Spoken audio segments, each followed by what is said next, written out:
Olá galera, estamos aí mais uma vez para o nosso UERJ em Gotas. Dessa vez vamos tratar de uma questão de um dos temas mais cobrados. Na verdade, essa questão que vai servir de base para a nossa aula de hoje, ela trata da inauguração do período de História Contemporânea. História Contemporânea, que você já sabe que em História Geral corresponde a cerca de 70% dos assuntos que caem. Isso nós já vimos naquele vídeo dos assuntos que mais caem na UERJ, que você pode conferir aqui em cima. O nosso assunto de hoje, é claro, é Revolução Francesa. O que a questão queria saber se você sabia? Na verdade, a questão queria que você indicasse as causas e consequências da convocação dos Estados Gerais. Vamos então começar a discutir as principais motivações para essa convocação dos Estados Gerais. E explicar, é claro, o que são Estados Gerais. Como já tratamos em um vídeo anterior, que também você pode conferir aqui no canal, o século XVIII foi o século que inaugura aquilo que nós conhecemos como liberalismo. É no século XVIII que o liberalismo se desenvolve nas suas teorias e que vai influenciar uma grande crítica ao absolutismo. É nesse contexto que nós vamos ver a Revolução Francesa, considerada uma das mais importantes revoluções que realmente inaugura a contemporaneidade. A sociedade francesa, no período pré-revolucionário, era uma sociedade estamental, dividida em estados, primeiro, segundo e terceiro estado. Primeiro e segundo estado correspondiam ao clero e à nobreza. Eram os grupos que realmente controlavam o poder. Já o terceiro estado, com mais de 90% da população, concentrava grupos variados, que normalmente não tinham acesso ao poder. Nesse momento, já tínhamos a burguesia, um grupo de pessoas ricas, mas que também tinham certas dificuldades justamente por não ter acesso ao poder.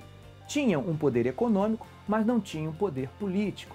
E é nesse momento da Revolução Francesa que nós vamos assistir a essa ascensão desse grupo, dessa burguesia, principalmente da chamada alta burguesia. Discutido rapidamente esse pano de fundo, podemos entrar mais precisamente na questão. O que eram os Estados Gerais? Os Estados Gerais era uma espécie de parlamento formado por representantes dos três estados.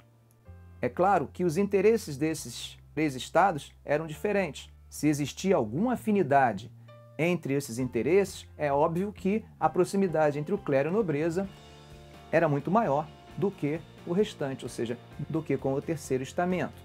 Mas é notório que mesmo existindo essa instância dos Estados Gerais, normalmente não eram convocados.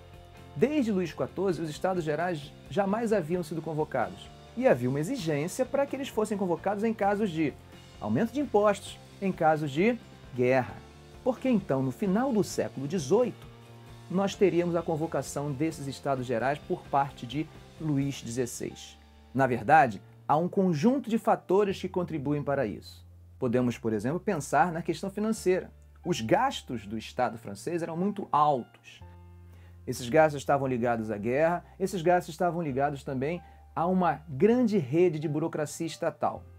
Considerando as guerras, a França havia se envolvido em duas guerras importantes nesse período mais curto. Podemos considerar a Guerra dos Sete Anos, que vai de 1756 a 1763, e a Guerra da Independência dos Estados Unidos, ou Guerra da Independência Americana, que vai de 1776 a 1781. Essas despesas altas vão contribuir para que as finanças cada vez mais estejam problemáticas. Os gastos, primeiro do segundo estado, eram muito altos, e o primeiro e segundo estado pouco contribuía com a receita, porque havia certa isenção fiscal para o primeiro e segundo estado, restando o peso da manutenção desses gastos todos no terceiro estado. A crise fiscal, diferença entre a receita com os impostos e as despesas, vão se acumulando ano a ano. A situação financeira também vai ficando crítica. Somado a isso, nós temos um problema de produção de alimentos que agrava a crise social. Depois de diversas tentativas, o rei finalmente tem que recorrer à convocação dos Estados Gerais. Como consequências, podemos perceber uma divisão do poder político. O terceiro estado acaba se fortalecendo com o movimento das ruas, acaba conseguindo derrubar o poder do rei submetendo-o ao parlamento. Baseado nas ideias iluministas, nas ideias liberais, começa a se defender também a questão da liberdade, a questão também da igualdade jurídica. Presta atenção, igualdade jurídica não é igualdade social. Não se discutia igualdade social. Se discutia apenas a igualdade no acesso à lei. Se dizia todos são iguais perante a lei, coisa que parece comum hoje, mas que não era à época. Influenciado também pelas ideias iluministas e liberais, nós temos uma crítica à ideia de súdito e a valorização do uso do termo cidadão. É a inversão da lógica, já que na nova concepção o poder não vem do rei. O poder do rei vem do povo. Há também uma ruptura da sociedade estamental. Aquela ideia de que o poder se reproduz a partir da hereditariedade, ela não serve mais. Então a sociedade deixa de ser estamental. Há também uma discussão acerca dos direitos do homem e do cidadão. Ok, gente?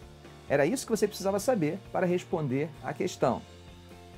Se você gostou do vídeo, não deixe de dar um like. Se não gostou, faça suas críticas, observações, sugestões, tá? Se você não é assinante, não deixe de assinar.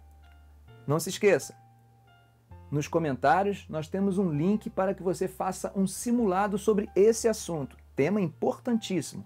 Ao final do simulado, você poderá ver o seu resultado, o percentual de acertos que você teve e também comentário acerca das questões. Tudo isso é para você. Um grande abraço.